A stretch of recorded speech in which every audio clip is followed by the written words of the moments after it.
राम राम हरे हरे। आज हम लोग ये अयोध्या कांड के बारे में पढ़ेगा। वाल्मीकि ऋषि ने जो कहा, भगवान राम का लीला कहानी।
तो अयोध्या कांड में लिखा है कि अपने पिता के दुलारे और नागरिकों से अत्यंत प्रिय राम थे। राम को अपना उत्तराधिकारी बनाने के पश्चात महाराज दशरथ की संन्यास लेने का इच्छा हुआ था।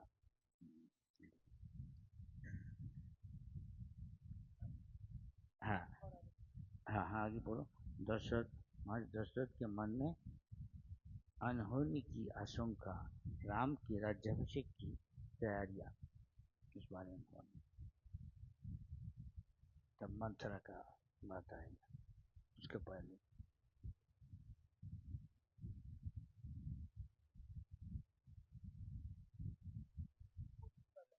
हम्म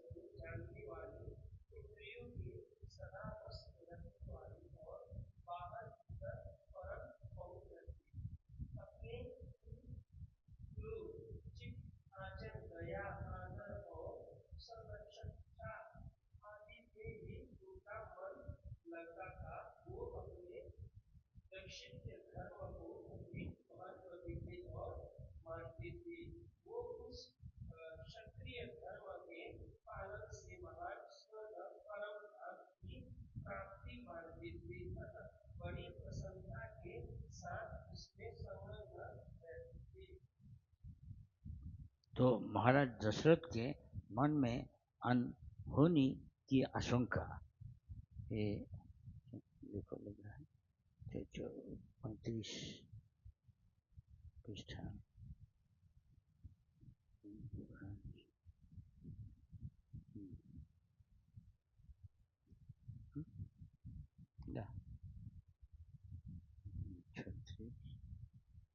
हाँ 35।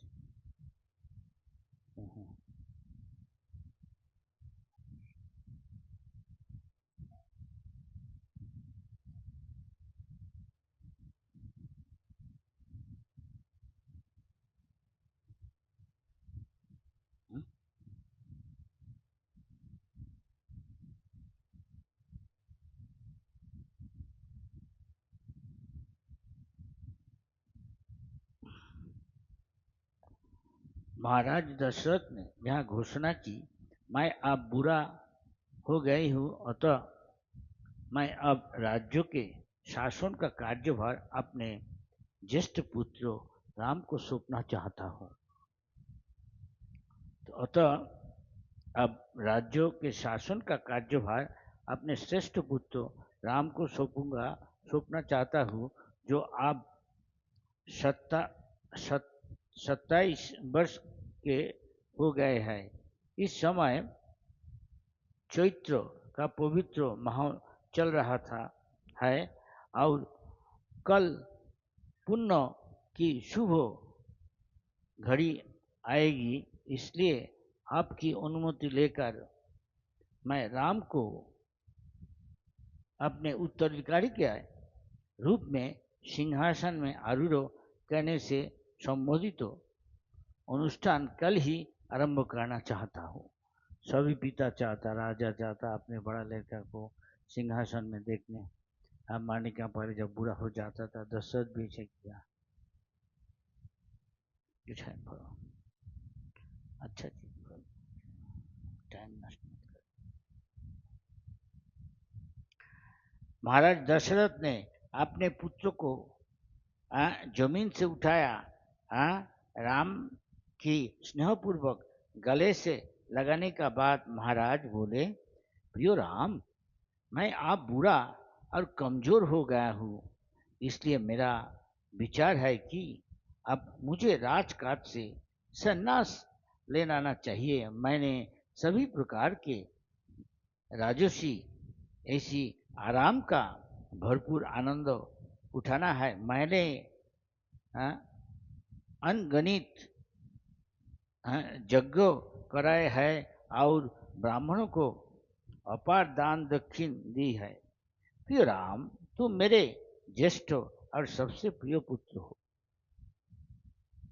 और सभी मंत्रीगण और प्रयोजन तुम्हें बहुत स्नेह करता है। इसलिए मैंने निर्णय किया कि काल तुम मेरे उत्तराधिकारी के रूप में कौशल नरेश का पदभार ग्रहण करेंगे। राम के कुछ मित्रों ने यह समाचार सुना तो वे माता कौशल्या तक सबसे पहले जा शुभ समाचार पहुंचाने के लिए दौड़े पड़े। कौशल्या की जब यहाँ पता चला कि उनके पुत्रों का राज्याभिषेक होने वाला है तो वह खुशी से भर उठी। सब माँ का ऐसा होता लेकर परंपरा के अनुसार उन्होंने यहाँ शुभ समाचार लाने वाले को सोना, रत्न और मणिक व गाय देकर पुरस्कृत किया। यहाँ समाचार इतनी शीघ्रता से चारों ओर फैल गई। जब राम राज्यसभा से अपने महल को लौट रहे थे तब रास्ते में उन्हें बधाई देने के लिए लोग उमड़ पड़े। महाराज दशरथ अपने शयन कक्ष से विश्राम करने चले पड़े, परंतु उनकी आंख लगी ही थी कि उन्हें बार बार देखने वाला अपस गुणकारी सपना फिर से दिखाई दिया। वहां घबराकर उठ बैठे और उन्होंने राम को बुलवाने के लिए सुमंत्र को भेजा कि उन्हें संदेह था कि अगले दिन होने वाले राम की राज्याभिषेक में कुछ रुकावट पड़ सकती है। पिता द्वारा फिर से बुलवाए जाने का समाचार मिलते ही राम को कुछ आशंका हुई और वहां भागे भागे उनके पास जा पहुंचे। पिता के कक्ष में पहुंचाते ही राम ने उन्हें साष्टांग प्रणाम किया। राम आदर्श जो संतान है, पुत्र है, वो दिखलाता, दृष्टांत स्थापन करता। आदर्श राजा, आदर्श संतान, पितृभक्ति, ये हमको सीखने का चीज है। ये हमारा इंडिया में कहा जाता कि पिता स्वर्ग, पिता धर्म, पिता ही परम तप, ऐसा बात है। पिता का मैं, पिता का आदेश पालन करना। महाराज दशरथ ने उन्हें उठाकर गर्भ मिश्रित स्नेह से साथ उन्हें गले से लगाया और बोले, मेरे परम प्रिय राम, तुम्हारे राज्याभिषेक को छोड़कर मेरे जीवन भर की समस्त कामनाएं पूरी हो गई है। सूरज, मंगल और राहु के प्रभाव से ज्योतिषीय गणना के अनुसार दुर्भाग्यावस्था जहाँ मेरे लिए बहुत अशुभ समय है। मुझे कुछ अमंगलकारी सपन देख रहे हैं, जिसके कारण मेरी यह धारणा पुष्ट हुई कि मेरे साथ कोई अत्यंत अशुभ अमंगलकारी घटना घटने वाले है। अशुभ लक्षण। इसी कारण से मैं राज काज संबंधी मामलों को अति शीघ्र पूरा करके तत्काल ही राज्याभिषेक अनुष्ठान आरंभ कर देना चाहता हूँ। और इसके लिए मैं तुम्हारे भाइयों भरत शत्रुघ्न के आने तक भी नहीं रुकना चाहता। शुद्धिकरण के लिए तुम्हें और सीता को आज राज निराहार रहना होगा, क्योंकि तभी कल उषा बेला में तुम लोग इसके लिए तैयार रह पाओगी। कोई शुभ कार्य के लिए ऐसा करने पड़ता है। शरीर को मन को शुद्ध रखने के लिए उपवास करने कहा जाता। अभी तक ऐसा है। हर एकादशी में हम लोग को उपवास करने पड़ता। उपवास करने से शरीर शुद्ध होता, मन शुद्ध होता। महाराज दशरथ की अपने विवाह के समय राजा कैकेयी को दिया हुआ एक वचन निरंतर कष्ट पहुंचा रहा था कि उनके राजकाज से संन्यास लेने का उपरांत कैकेयी का पुत्र राज सिंहासन का उत्तराधिकारी होगा। दशरथ यहाँ जानते थे कि भरत राम का प्रति अत्यंत निष्ठावान है, परंतु उनके मत में यहाँ विचार उठा है कि पुरुषों का चित्त बहुत चंचल और असंयमित होता है, और विशेषकर जब सत्ता और प्रतिष्ठा के पर बैठ सके। परंतु मैं वहां कैसे करूं? मंथरा ने उत्तर दिया, सॉरी गलती हो गया, तुम्हारे साथ कितना बड़ा अन्याय हो रहा है। हाँ, जब सत्ता और प्रतिष्ठा के तुम्हारे साथ कितना बड़ा अन्याय हो रहा है, ऐसे कटु वचन सुनकर कैकेयी को गहरा झटका लगा। वहां बोली, क्या बात है? क्या अनाप शनाप बक रहे हो? ये मंथरा कुछ कहा, ये आ गया ऐसे। ये मंथरा उसको सलाह देता था, उसको आके कैकेयी को आके। कोई तो पसंद करता राम को राज सिंहासन प्राप्त करे, अपने लड़का का से कमती नहीं करता। सब प्राणी ऐसा था। तो कह रहा, पुरुषों का चित्त बहुत चंचल और असंयमित होता है, और विशेषकर जब सत्ता और प्रतिष्ठा के प्रलोभन सामने आते हैं तो किसी का भी मन डोलते देर नहीं लगती। इसी कारण से महाराज दशरथ भरत को वापस आने से पहले ही राम का राज्याभिषेक कर देने के लिए इतने उतावले थे। पिता से अनुमति लेकर राम अपने महल वापस लौट आए। बाकी वहां सीता की अपने पिता की इच्छा के बारे में बता सके। सीता को अपने महल में नहीं पाकर राम अपनी माता के महल में गए। कौशल्या के कक्षों में प्रवेश करने पर राम ने माता कौशल्या को कुशल के इष्टदेव भगवान नारायण की श्री मूर्ति के सामने में दोनों हाथ जोड़कर और सांस थमकर आपने कुशल मंगल के लिए प्रार्थना करते हुए देखा। सुमित्रा, सीता और लखन की प्रतीक्षा कर रहे थे।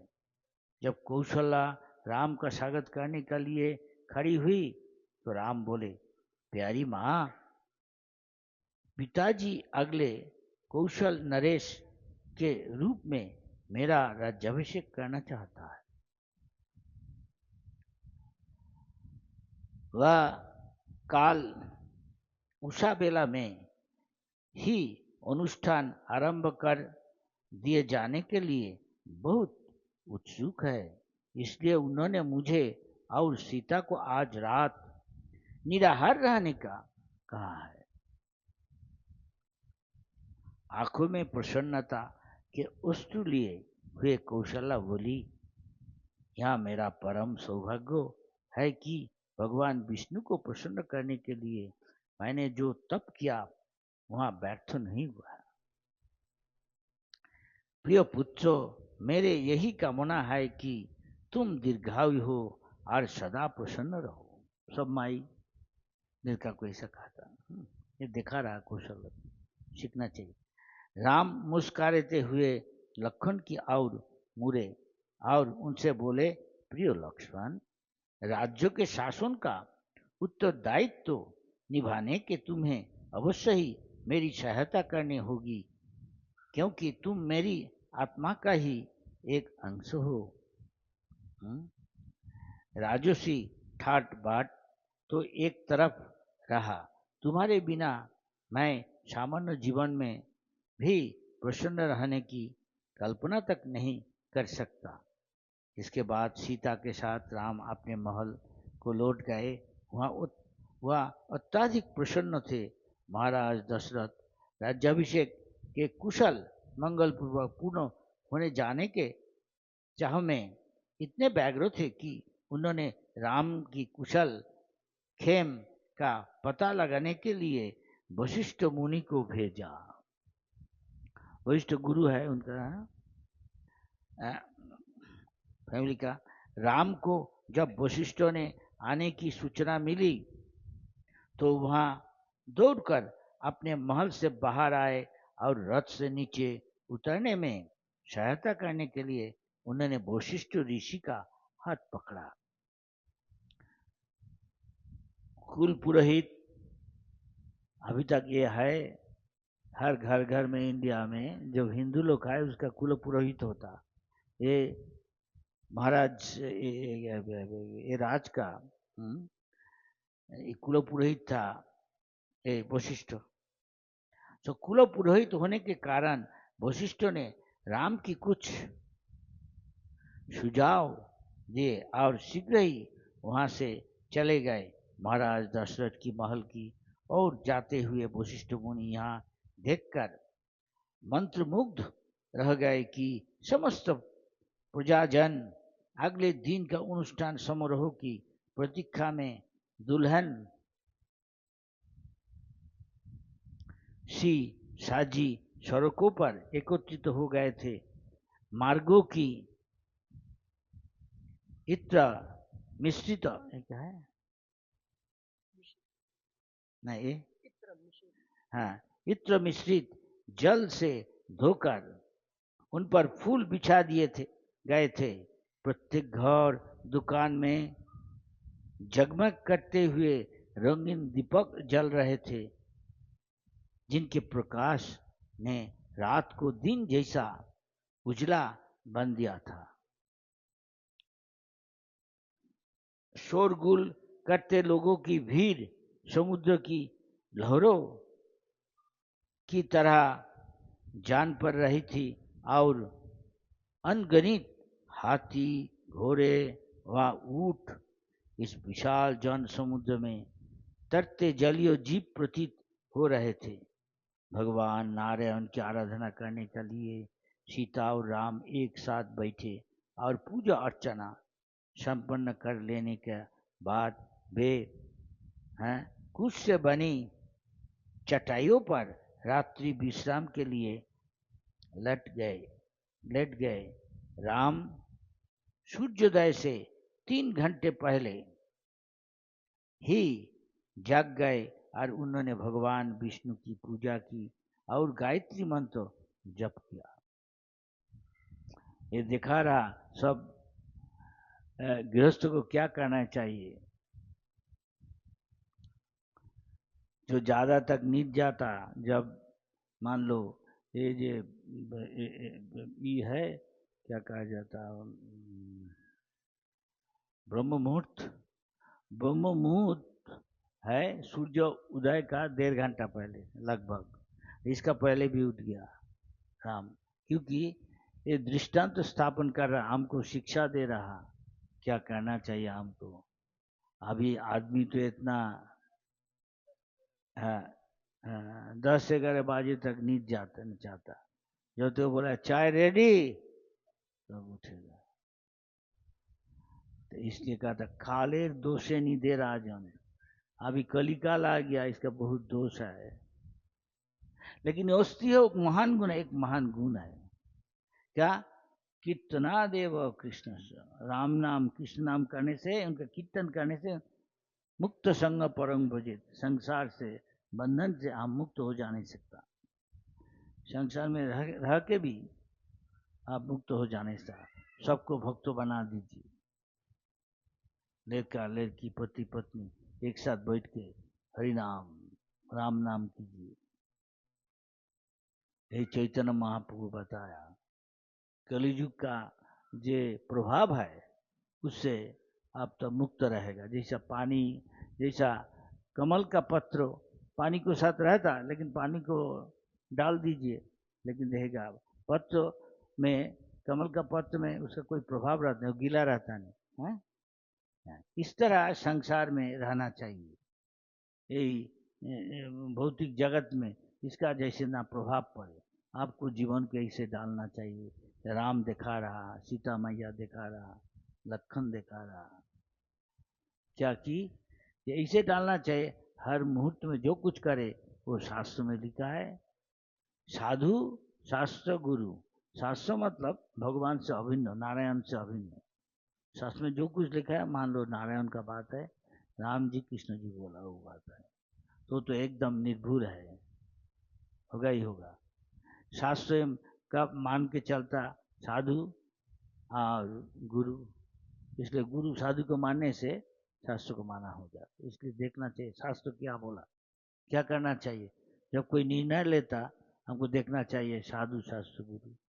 हम लोग मायाबद्ध जीव है और ज्ञान में है शास्त्र में, इसलिए कहा गया तब तमोसोमा ज्योतिर्गम, ये दुनिया तमस में है, तमोगुण में है और ज्ञान में है सवाल।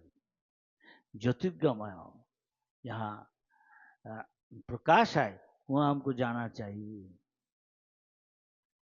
वहाँ हमको जाना चाहिए। कैसे जाना? भगवान का नाम लीजिए, पाप काम छोड़ दीजिए। हाँ, पाप काम प्रधान है। आपने भोग का लिए दूसरा जीव को हत्या करना। आप देखिए, हम फिजी में गया, कोई हमको बोला महाराज ये देख रहा है जगह है, एक फैक्ट्री है, ये क्या होता, हर रोज 1 लाख मुर्गा को जबाई करता।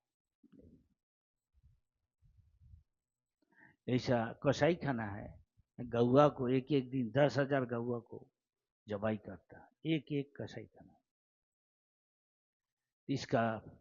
इसका जब पाप का फल भोगने पड़ेगा।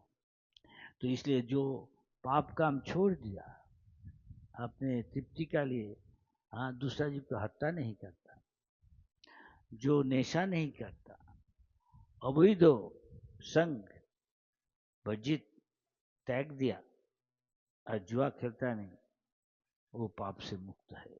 ये प्रधान मुख्य पाप है कलियुग में, लेकिन अभी सभी कर रहा मान लो। इसलिए दुर्भागा है ये लोग। आप लोग सौभाग्यशाली है, भाग्यवती है। अगले जन्म में भगवान ने कहा, हाँ, स्वल्पमोपि अस्य धर्म से, कोई थोड़ा भी भगवत भजन करे, आप जैसे कर रहा। भजन का मतलब है भगवान का दिव्य नाम, दिव्य रूप, दिव्य गुण, दिव्य लीला, उनको श्रवण करना। जो हरि भजन कर रहा उसका मुख से, और वो भी कीर्तन करना, फिर याद करना सारा दिन जो कुछ कर रहा। इसलिए कहा था स्मर्तव्य सदतम विष्णु, हमको जीवन जिंदगी को ऐसे डालना चाहिए जैसे हर मुहूर्त में विष्णु कृष्ण हरि राम कृष्ण उनको याद करने से, उनको लीला, उनका नाम रूप, उनकी सेवा, उनका भक्तों का, शुद्ध भक्त का सेवा करने से क्या होगा? जो कोई मृत्यु, जो कोई हमारा अंतकाल आ जाएगा, भगवान ने कहा अंतकाले चममेव शरण मुक्त कले वरम जब प्रजाति समद्भावम जाति नास्ति अत्र संशय।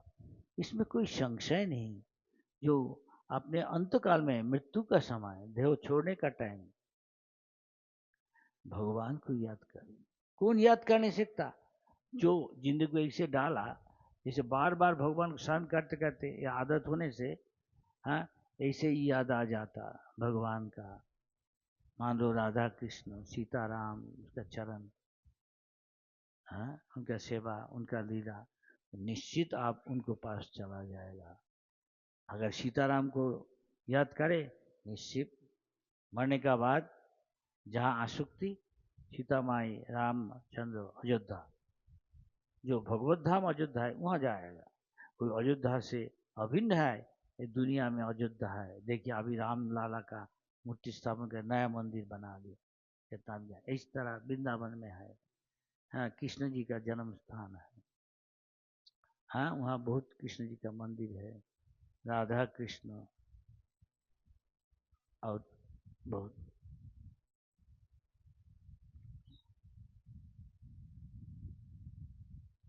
अच्छा, अभी बता रहा कि कैसे मंथरा उसको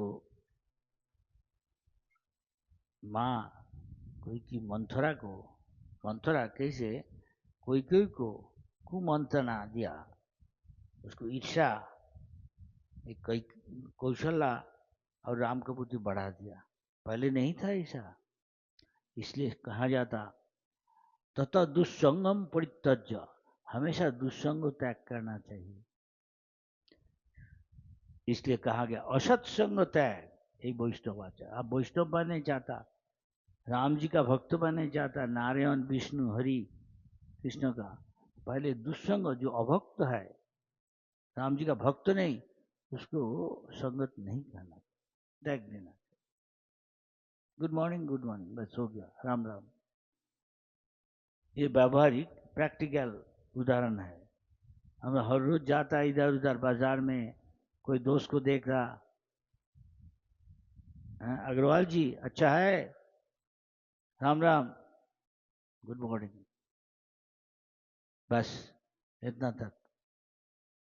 इसका होता है ऑफिशियल। क्या कहेगा ऑफिशियल?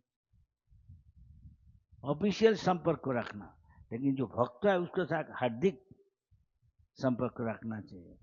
आइए हमारे घर में प्रसाद लेना, जाइए, और एक दिन आप भी उसको बुलाइए। ऐसे आपका प्रीति वृद्धि होता, बढ़ जाता, भक्ति आगे बढ़ जाता, भगवान खुश हो जाता।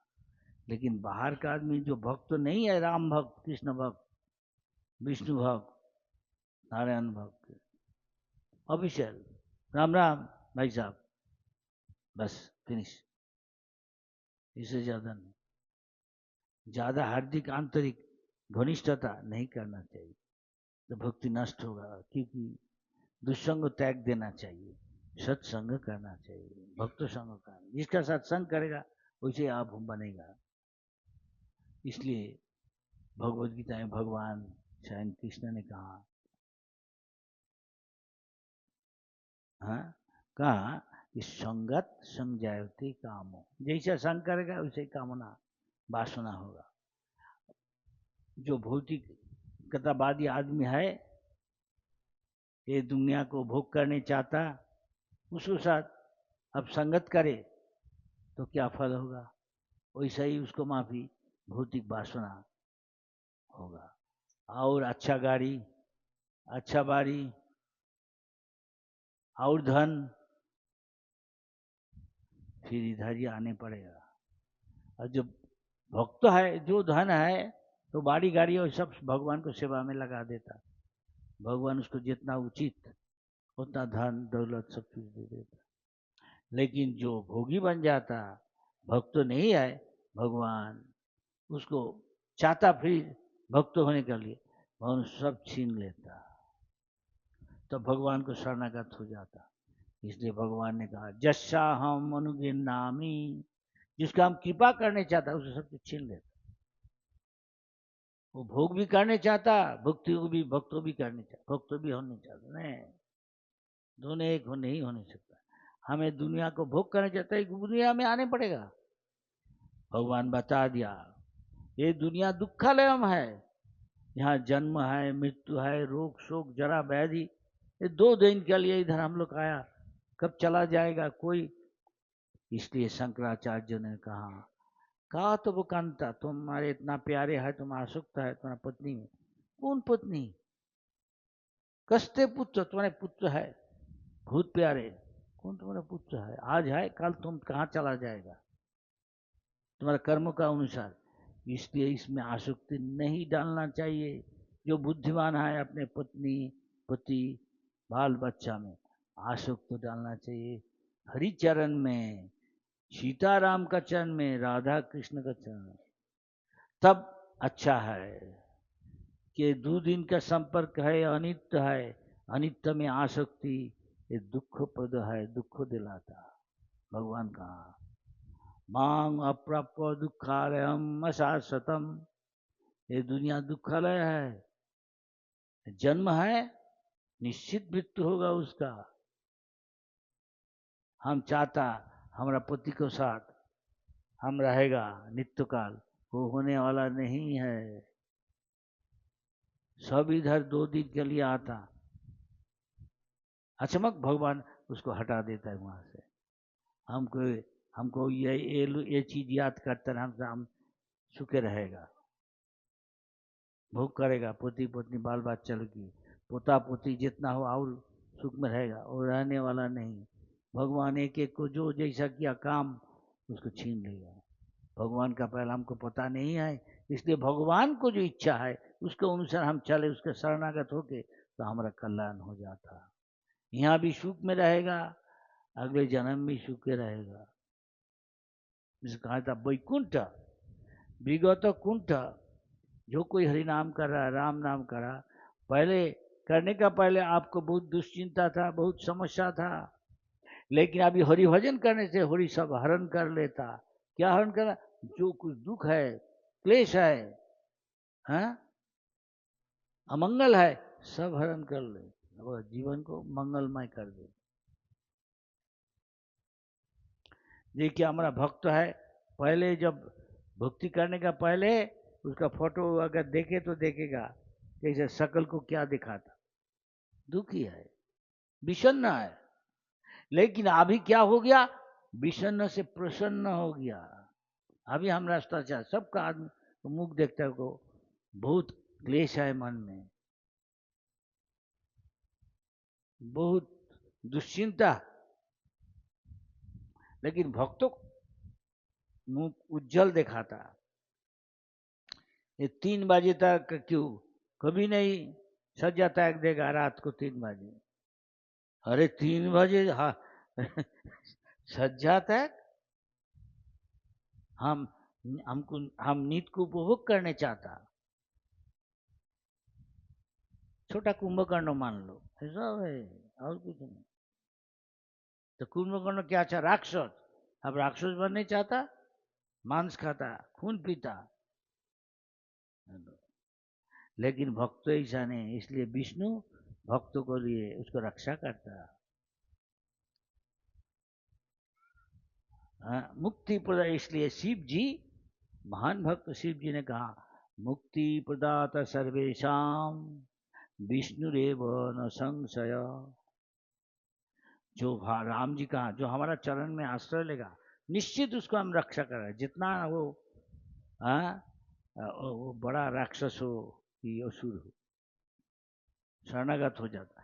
कृष्ण जी भी कहा सर्वधर्मान परित्यज्य मामेकं शरणं व्रज अहं तां सर्व पापेभ्यो मोक्षयिष्यामि मा शुच।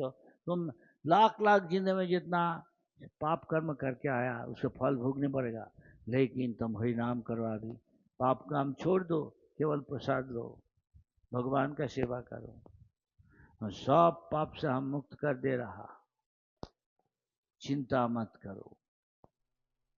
ये भगवान ने कहा, कृष्ण जी ने कहा ये सबसे गुज्जु ज्ञान अर्जुन तुमको उपदेश दे रहा। फिर याद रखो मन मना भव हमेशा, राम जी का कृष्ण जी का याद करे। तो मूर्ति देखता याद करना असुविधा नहीं, बहुत सुंदर फोटो है, मूर्ति है, उनका चरण याद कीजिए दिल में, भगवान देखेगा, हाँ हमको याद कर, भगवान क्या आपको याद करेगा। मन मना भव मद भक्त, तो हमको भक्ति करो, मद्दाजी उपासना करो मेरा, नमस्कुरु मन में नमस्कार नमन कीजिए भगवान को। वो एक ही है, बाहर में नमन करना और मन में नमन। क्या करना, हम प्रतिज्ञा कर रहा हूं तुम हमारा प्रति तुम्हारा कोई देश ईर्ष्या नहीं है, इसलिए तुम हमारा प्यारे दोस्त है, इसलिए तुमको सबसे गुज्जो ज्ञान दे रहा, निश्चित हम प्रतिज्ञा कर कह रहा तुम हमारा पास लौटेगा, वैकुंठ गोलोक वृंदावन में चला जाए। आप भी कीजिए, आप भी जा नहीं सकता, न जाके जशोदा मैया, नंद बाबा है, राधा रानी है, गोपिया है, गोप है, उनको साथ जाके आप भी सेवा कर नहीं सकता भगवान का। ये सच है, आदमी सोचता है ये सब कल्पना है, उसको कुछ होगा नहीं, ये संशयात्ता विनश्यति, ये ना सुखी हो गए जिंदगी में ना अगले जन्म में। लेकिन भक्त तो इधर आ जाता, ये भी सुखी है अभी पहले जैसे था उससे, और आगे भी सुखी रहेगा, यही फर्क है। लेकिन ज्यादा से ज्यादा आदमी विश्वास करता नहीं, ये पापी है, काले दोषे निधे राजा, उसके को महान नहीं गुण है इसका। प्राय न अल्पोसा, दिन दिन कलिजुग आगे बढ़ेगा, इस अल्पायु हो जाएगा। क्यों, बहुत पाप किया ना। मंद, मंद मीन मंदगति, कोई आग्रहशील नहीं है हरि भजन करने के लिए। अभी कोई के बोले इधर आओ हरि कथा हो रहा, अरे हरि कथा करके क्या होगा, जब बुढ़ा होगा मरने का टाइम में देखेगा।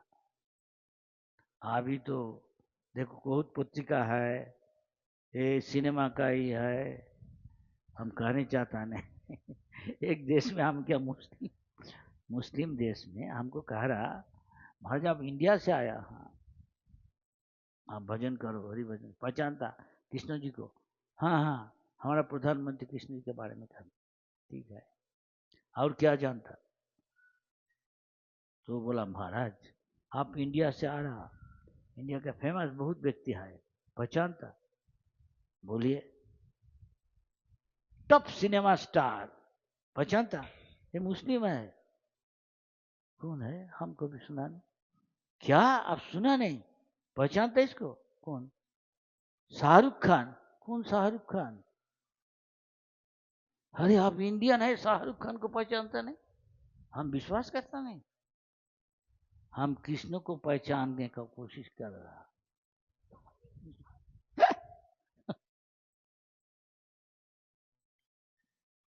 वो क्या गति प्राप्त करेगा, मरने का बाद इंडिया में जन्म लेगा जहां शाहरुख खान रहता, मुंबई, बम्बई का बाबू,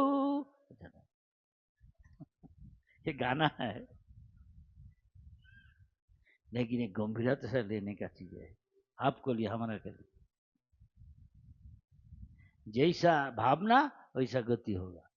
जदृषि ब्रह्मा जी, हमारा गुरु ने कहा, ब्रह्मा जी को पता है वो सृष्टि करता है, ब्रह्मा जी जब भगवत भजन किया था 100 उनका समय, उनका वो बहुत दिन ब्रह्मलोक में रहता, हम कल्पना नहीं करने सकता कितना दिन जिंदा रहता, क्योंकि एक दिन भी भगवान ने कृष्ण जी ने कहा आ ब्रह्म भुवन लोक पुनरावर्ति नाना सहस्र वर्ष सहस्र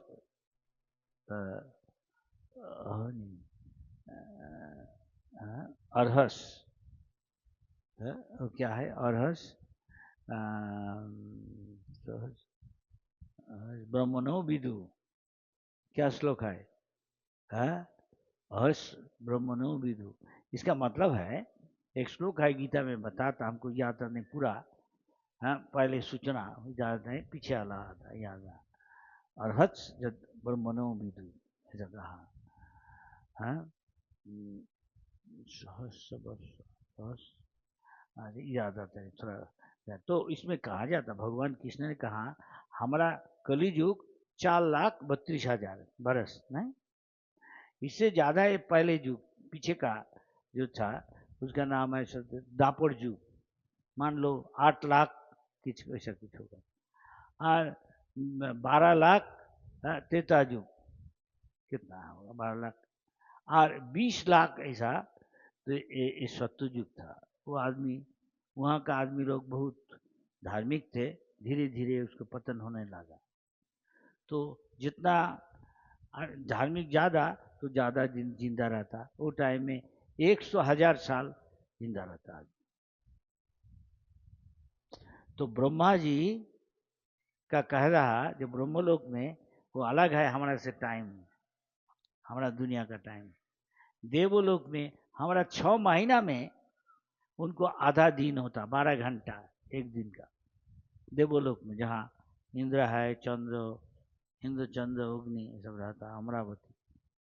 और ब्रह्मलोक में सबसे ऊंचा 14 भुवन है, आपका पता है। हाँ, हम लोग मध्यलोक भूलोक में रहता, इसका ऊपर जो ज्यादा शतगुण स्थिति है वो भूवर लोक में जाता, मरने का बाद वहां का अधिवासी बनता। इससे ज्यादा अच्छा ब्रह्मचारी भूव स्वर्गलोक देवता शतगुण में ज्यादा, उससे ऊपर महलोक जनलोक, ब्रह्मचारी अच्छा उधर जाता। उसके ऊपर सन्यासी जो आज सच्चा सन्यासी है, उसके ऊपर तपोलोक, उसके ऊपर ब्रह्मलोक। ये सब संसार है। और जो गंदा काम करता, पशु जोनि प्राप्त करता, जानवर, चिड़िया, मछली, नहीं तो नरक लोक में जाता। भूर्भुव से अतल, बीतल, महातल, सुतल, पाताल, रसातल, ऐसा है कुछ, देख लेना। ये सब जैसे ऐसा कर्म किया ऐसा गति प्राप्त करता। उद्धं गच्छति सत्तस्था, जो सतगुण में है सुबह सुबह सज्जा त्याग कर लेता, ये सतगुण का लक्षण है। सात्विक आहार करता, कोई मछली, अंडा, प्याज, लहसुन, चाय, कॉफी, ये तमसिक खाना है, हो जाना। दारू पीना और बहुत नशा है, ये सब तामसिक राजसिक, इसका अधोगति होगा। ये भगवान कह रहा ऊर्ध्वं गच्छति सत्तस्था। आप लोग हरि कथा सुन रहा, कम से कम तो मानव शरीर मिलेगा, कोई कोई अच्छा किया तो देवता का शरीर और अच्छा, और ऊपर और ऊपर। और जो पूरा ये संसार से मुक्त है, इसमें कोई आसक्ति नहीं है, भगवत धाम अयोध्या, चाहे हो विष्णु लोक, चाहे हो कृष्ण लोक, जिसमें आसक्ति, ये विचार है शास्त्र में। यहाँ बता रहा हमारा जो गुरु ये बताया, भगवान बताया, कैकेयी से महाराज दशरथ का विवाह के समय कैकेयी के राजा और कैकेयी के पिता अश्वपति ने उन्हें मंथरा नाम की एक कुबड़ी दासी भेंट की थी। मंथरा असल में एक अप्सरा थी, जिसे देवताओं ने रावण का संहार करने में सहायता करने के उद्देश्य से नियुक्त किया था। राम के राज्याभिषेक के पूर्व संध्या पर मंथरा राजमहल की छत पर गई।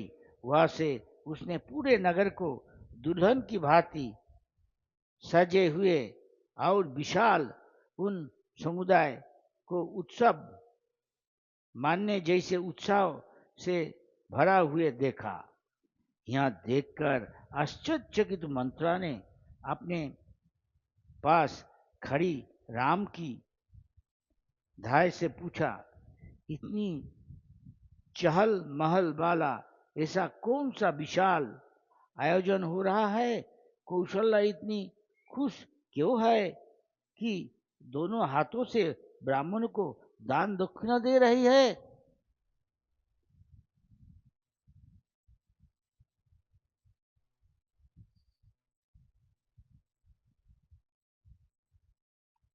तुमको अब तक नहीं पता? काल से पुण्य नक्षत्र का समय शुरू हो रहा है। इस शुभ समय के लाभ उठाकर महाराज दशरथ अपने उत्तराधिकारी के रूप में राम की राज्याभिषेक करने वाला है। धाय ने खुशी से चहकाते हुए ये कहा।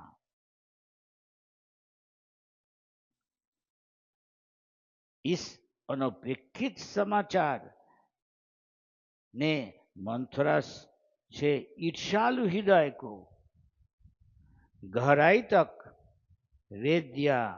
राजा के इस अन्याय को देखकर उत्तेजना से भरी हुई वहां कैकेयी के पास पहुंची। मंथरा जब अपने स्वामिनी के कक्ष में पहुंची तो उसे यहाँ देखकर बहुत आश्चर्य हुआ कि कैकेयी अपने आराम झूले में शांति के साथ विश्राम कर रही थी। मंथरा अत्यंत उत्तेजित स्वर में बोली, अरे मूर्ख, उठ बैठ। क्या तुझे दिखाई नहीं देता ही कि तेरे साथ कैसे अनर्थ होने जा रहा है?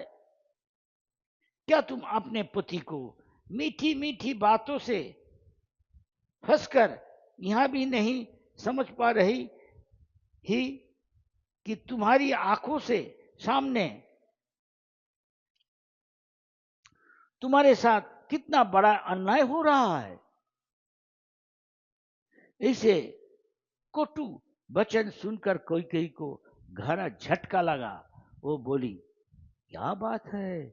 क्या आपन सापन अनाप शनाप बक रही हो? मंथरा की मांस से अनजान कैकेयी के प्रश्नों ने उठाकर क्रोध को और अधिक बढ़ा दिया। दासी होने पर भी वहां बात करने में बहुत चतुर थी। कैकेयी के मन में ईर्ष्या का बीज डालकर राम के साथ मन मुटाव पैदा करने के उद्देश्य से मंथरा बहुत चतुराई से बोली, क्या तुम जानते हो कि तुम्हारे पति राम को अपना उत्तराधिकारी बनाकर उसके राज्याभिषेक करने वाले हैं? क्या तुम्हें यहाँ छल नहीं दिखाता? दशरथ तुमसे बड़ी मीठी मीठी बात करते हैं, लेकिन दूसरी तरफ अपने लाडले राम की रिजात सिंहासन पर बैठाने के लिए उन्हें भरत को यहाँ से दूर भेज दिया है। अगर राम राज सिंहासन पर बैठ गया तो तुम स्वयं को दुखी के सागर में गोते लगते हुए पाओगी और साथ ही तुम्हारे प्रिय पुत्र भरत को भी दुर्दिन देखने पड़ेगा। हे कैकेयी, मत तो तुम्हारा पुत्र ही नहीं है, बल्कि मैं हूं। मैं भी पूरी तरह से तुम्हारे भरोसे में हूं। तुम्हारा सौभाग्य ही मेरा सौभाग्य है, तुम्हारा दुर्भाग्य मेरा दुर्भाग्य है। इससे पहले कि बहुत देर हो जाए कुछ करो। मैं तुम्हारे पैर पड़ती हूं कि जितनी जल्दी हो सके स्वयं को और अपने पुत्र को बचा लो।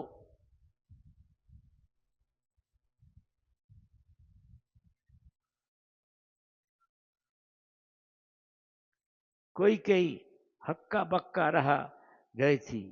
वो बोले, मेरी प्यारी मंथरा, राम के राज्याभिषेक का समाचार सुनकर मैं अत्यंत तो प्रसन्न हूं। देखो, मैं अपने पुत्र भरत और कौशल्या का पुत्र राम में कोई फर्क नहीं देख करती हूँ। मुझे यहाँ शुभ समाचार तुमने ही सबसे पहले सुनाया है, इसके लिए तुम्हारे यहाँ मूल्यवान मणि उपहार देता हूँ। यदि तुम्हारे मन में किसी और वस्तु की कामना है तो तुम वहां भी मांग सकती है। यहाँ कहकर कोई कहीं ने मंथरा को एक मूल्यवान मणि रख दी, परंतु उस दासी ने इस तिरस्कार पूर्वक एक तरफ फेंक दिया और अत्यधिक रोष में भरकर बोले, मुझे घोर आश्चर्य हो रहा है कि ऐसी अनर्थकारी घटना घटित होने से पहले दिन आखिर तुम ऐसे प्रसन्न कैसे हो सकते हो? भरत के स्थान पर राम का राज्याभिषेक होना तुम्हारे घोर अपमान है। तुम हमेशा यह सोचा करती थी कि तुम ही दशरथ की प्रिय रानी हो, परंतु सत्य अब प्रकट हुआ है कि वहां सबसे ज्यादा कौशल्या की चाहते हैं। क्या तुम्हें घोर अपमान का अनुभव नहीं हो रहा हो? तुम कह रहे हो कि राम की राज्याभिषेक से तुम प्रसन्न हो, परंतु राम के राजा बन जाने पर कौशल्या का मान बढ़ेगा। तुम्हें कौशल्या की दासी बनने को बाध्य होना पड़ेगा और भरत राम को दास बन जाएगा।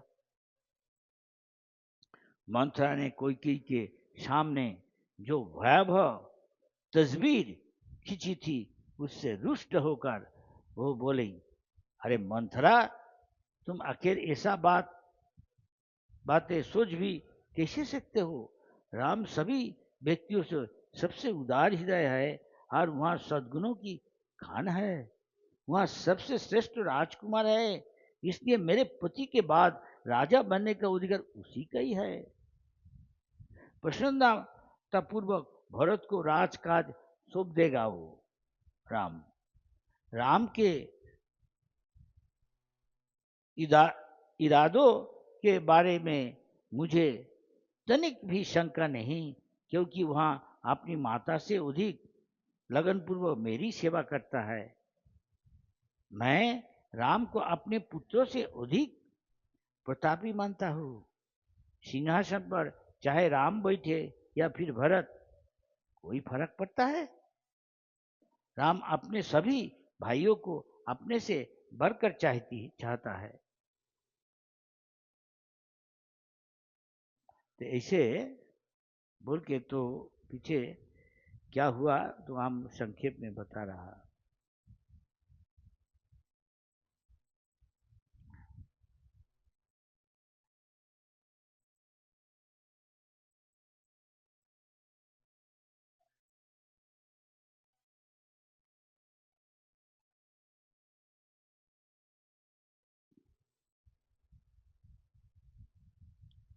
मंथरा उनको सलाह दिया, बताता धीरे धीरे।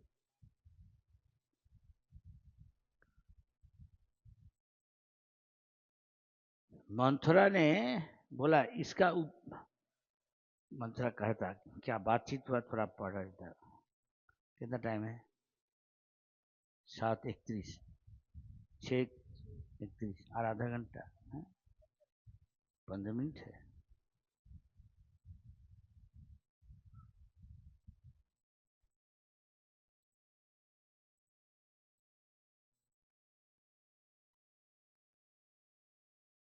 दोनों से बहुत बातचीत हुआ। हम संक्षेप में इसका अंत क्या है वो बताता।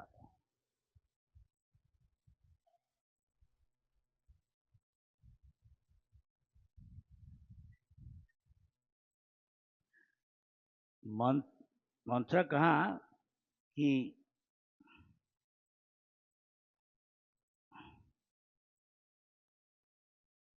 कैकेयी ने बोली उसको, मंथरा, तुम सत्य कह रही हो, मुझे किसी ना किसी तरह से राम को वनवास भेजना होगा ताकि मेरा अपना पुत्र राज सिंहासन कुमंत्रणा दिया मंथरा पर उसको बोला पर बैठ सके, परंतु मैं यहाँ कैसे करूं? मंथरा ने उत्तर दिया, इसका उपाय तो पहले से ही तुम्हारे पास है। अगर तुम भूल गई हो तो मैं तुम्हें याद दिला सकती हूँ, परंतु तुम्हें यहाँ वचन देना होगा कि तुम ऐसा ही करेगा। जब कैकेयी ने वचन दे दी कि वहाँ उसके कहे अनुसार ही काम करेंगी, तो कुबरी दासी बोली, हे रानी, क्या तुम्हें यह कथा याद नहीं है जो तुमने मुझे सुनाई थी? वो बात है, आपका पता है, एक समय लड़ाई में राजा दशरथ गंभीर से घायल हो गए थे। तो वो टाइम में उस समय में कैकेयी उनको बहुत सेवा किया, शुश्रूषा किया। तो वो फिर है उसको शास्त्र मिल गया दशरथ को। तो दशरथ ने कहा कैकेयी तुम हमारा इतना सेवा किया, तुमको हम दो वर देने चाहता हूँ। तो कैकेयी ने बोला कि हम अभी नहीं ले गए वर, उचित समय आएगा तो आपको पास मांगेगा दो वर।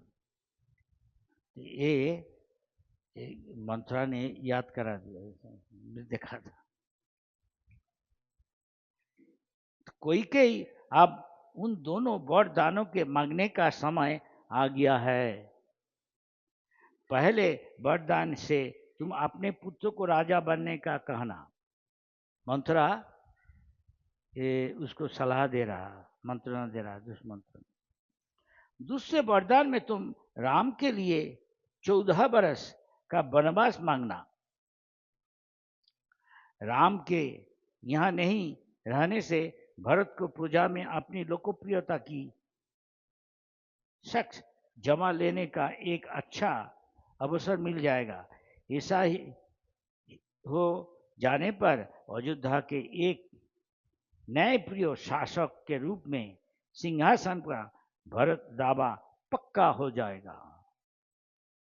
भरत को सिंहासन पर बैठने और राम को वनवास भेजने का उपाय बताने के बाद मंथरा ने कैकेयी को कुछ राजनीतिक सलाह दी, जिनके सहायता से वह अपने मन की मुराद पूरी कर सकती है। मंथरा ने बोली अब तुम कोप भवन में चले आओ। आपका पता है कभी कभी औरत ऐसा करता, पत्नी से कुछ मांगता, वो अभिमान करने के लिए, हाँ खाता पीता नहीं, उपास करके रहता, आभूषण सब फेंक देता, पति जो दिया प्रेम से पत्नी को, और जितना अच्छा साड़ी देता है कपड़ा देता सब फेंक देता। देखिए सरल साधारण सामान्य आदमी का माफिक है, औरत का माफिक कपड़ा पहन के आभूषण छोड़ दे के है कोप घर में जाके जमीन में लेट के रहता। एक कुशलक ऐसे ही कैकेयी को ऐसे ही सलाह दिया मंथरा। ये लिखा है ऐसे, किसी पागल स्त्री की भांति उसने दासी मंत्रा का गुणगान करते हुए कहा, मेरे प्यारी मंत्रा, कुबड़े हैं सामान्यतः दुष्ट और पापी होते हैं, परंतु तुम बुद्धिमान और सम्मानीय हो। दूसरे के लिए तुम शारीरिक रूप से कुरूप हो सकती हो, परंतु मेरे लिए तुम अत्यंत सुंदर हो। तुम्हारा कुंवर हवा के मंद मंद झोंके से मुड़ा हुआ कमल के फूल जैसा है, ऐसे ही तुम अत्यंत आकर्षक हो। तुम्हारे स्तन बड़े बड़े और प्यारे हैं, जो नीचे झुककर तुम्हारे नाजुक, ऐसा उसको प्रशंसा किया। मेरे प्यारी मंत्रा, भारत के सम्राट बनते ही मैं तुम्हारे कुंवर को शुद्ध सोने की लोरियों से अलंकृत कर दूंगी। राम को वनवास हो जाने पर मैं तुम्हारे कुंवर पर चंदन का लेप लगाऊंगी। हे मंथरा, मैं तुम्हें अति सुंदर वस्त्रों और आभूषणों से पुरस्कृत करूंगी और तुम्हारे पैरों की मालिश करने के लिए दूसरी सभी कुबेरियों स्त्रियों को तुम्हारी दासी बना दूंगी। अपनी प्रशंसा सुनकर अभिभूत हो जाने पर भी कैकेयी को बीच में ठोकते हुए मंत्रा बोली, जब तक हम महाराज को राम का राज्याभिषेक करने से नहीं रोकते तब तक यहाँ सब बातें व्यर्थ है, ऐसा बोल दिया। कोप भवन की ओर जाते समय वहां अपनी बातों से रानी को क्रोध को बार बार भड़का रही थी। वह बोली, भूलना मत कि अगर तुम इस कार्य में सफल नहीं हुई तो भरत का अंत निश्चित है। तुम्हें दृढ़ संकल्प लेना होगा कि या तो तुम विजय श्री प्राप्त करोगी या फिर निराहार रहकर प्राण त्याग देगी।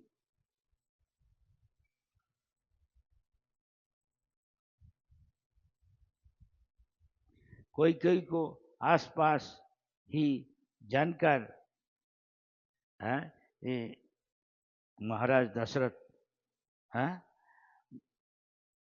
दशरथ कोई कोई को ढूंढने गया था, घर में नहीं देखा तो उसको बार बार उसका नाम पुकारने लगे, इधर उधर घूम लगे। महाराज दशरथ अपने जीवती पत्नी कैकेयी को ढूंढता था। अंततः एक दास से पूछने पर राजा को पता चला कि कैकेयी को भवन चली गई है। और काफी है, तो आज समय नहीं ज्यादा, कितना टाइम है देखो, अभी 6 मिनट है। तो आपका पता है, फिर महाराज को कैकेयी बोलेगा, महाराज आके देखेगा कैकेयी क्या कर रहा है।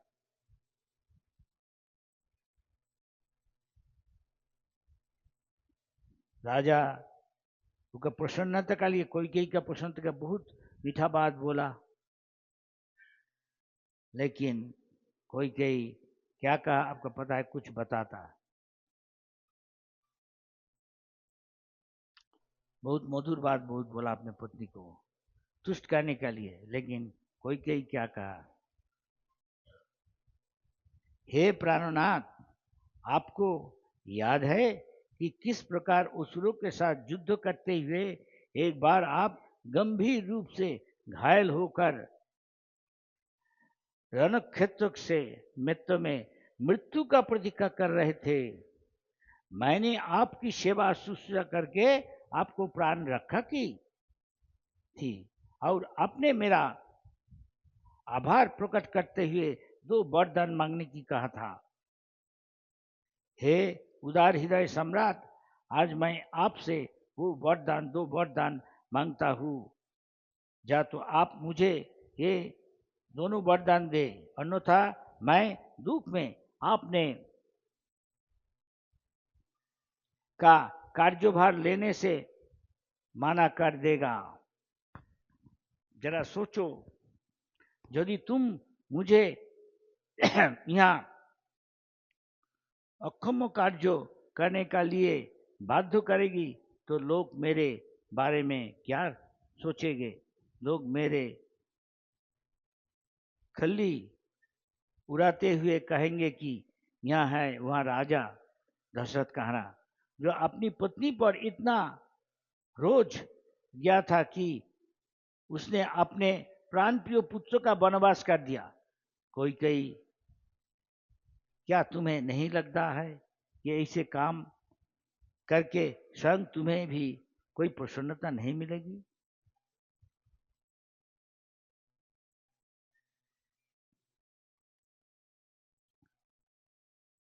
महाराज अचानक बोले, ओ अधार्मिक न्यायप्रिय महारानी, मैं तुम्हें शुभ कामनाएं देता हूं कि अपने सभी संबंधियों से छुटकारा पाकर तुम इस राज्य पर कुशलता से शासन करो। तुमसे यहाँ आशा मत करो कि मैं तुम्हारी इस कपटपूर्ण योजना में कोई भूमिका निभाऊंगा। मैं कभी भी तुम्हें ये वरदान नहीं दूंगा, कभी नहीं। इतना तक आज फिर ये दोनों में क्या बात हुआ बहुत है, थोड़ा पढ़ेगा, आज नहीं, कल सुनाएगा आपको। अभी इतना तक आपका कोई सवाल है तो पूछिए। तो इससे पता चलता दुष्संग का प्रभाव से क्या होता। ये मंथरा ये कुमंत्रणा दिया।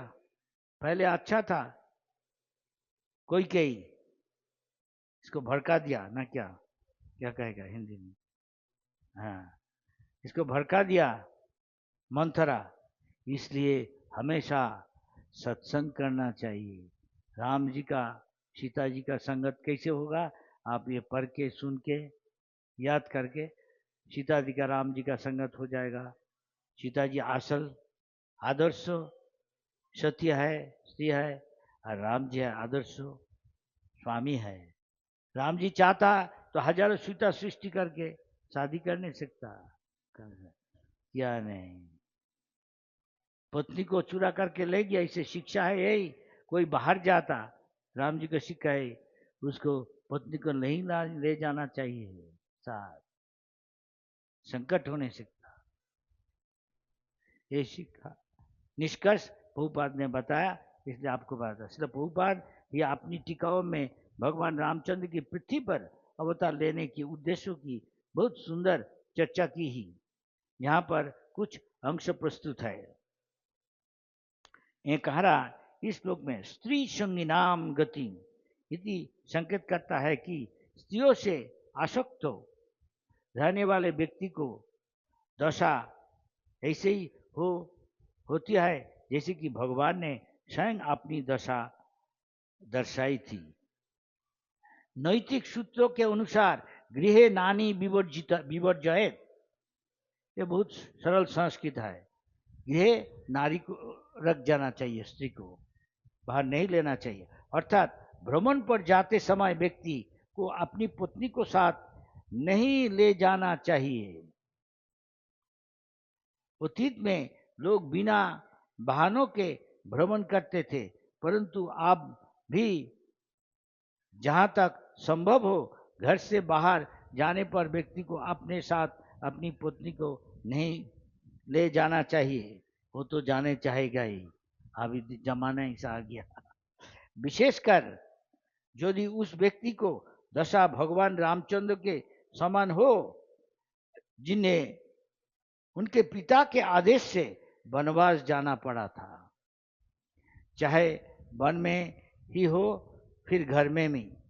यदि व्यक्ति स्त्रियों के प्रति आसक्त रहता है तो यहाँ भावनात्मक बंधन सदैव ही परेशानी खड़ी करते हैं, जैसा कि पूर्ण पुरुषोत्तम भगवान ने स्वयं अपने उदाहरण से दर्शाया। और है आज इतना तक कहता, इसे शिक्षा है, यही लेना चाहिए। हरे कृष्णा। 7:46 अभी तक 15 मिनट 14 मिनट है, हैं? कोई का प्रश्न है ये प्रसंग में पूछ नहीं सकता, हम कोशिश करके जवाब देने। इतना तक कह नहीं सकता जमाना बदल गया, कोई औरत चाहेगा नहीं पति कहाँ जा रहा है, हम भी जाएगा, हम सुना ही चाहे। बोला हमारा पत्नी हम विदेश जाते कर हम भी जाएगा, हमको लेके चलो, तुम नहीं अकेला जा नहीं सकता। ले गया, उसका क्या हालत हुआ हम बोलेगा नहीं, पत्नी का बोलने चाहता नहीं सब, ये सत्य घटना है, लेकिन वो सुनेगा नहीं। जमाना बदल गया, लड़की भी बदल गया। वो सीता को फॉलो करना नहीं चाहता।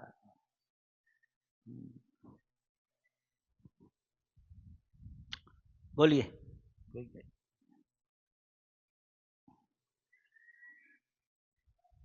लेकिन आदर्श पत्नी को ऐसे ही होना चाहिए, पति को साथ रहना। लेकिन अगर पति आसक्त है, कौन नहीं आसक्त है अपने पत्नी में, बहुत कमती है। हर पति पत्नी में आसक्त है, इसलिए मामी को छोड़ देता अपने मामी को, है कि नहीं? ऐसा जमाना आ गया। उस समय में तो ऐसा नहीं होने सकता। हम कोई का आलोचना नहीं करने चाहता, जो शास्त्र में लिखा है, साधु ने कहा वही बताता। कलयुग है। लेकिन आदर्श स्त्री कैसा होना चाहिए, ये सीता मैया ने दिखाया आदर्श पुत्र कितना कैसा होना चाहिए। हाँ, दृष्टांत तो भगवान राम जी दिखा रहा, शिक्षा दे रहा, इतना तक कहने से। आप भी पूछिए, कोई सलाह है तो, सवाल है तो। हरे कृष्णा। नहीं तो भजन शुरू करो। कोई पूछता सवाल नहीं पूछता, जितना भजन करेगा भगवान हम लोग कृपा प्राप्त कर नहीं सकता। कोई सवाल नहीं, बहुत अच्छा। अभी तब हरे कृष्ण भजन करो, सबको बोलो, है ना।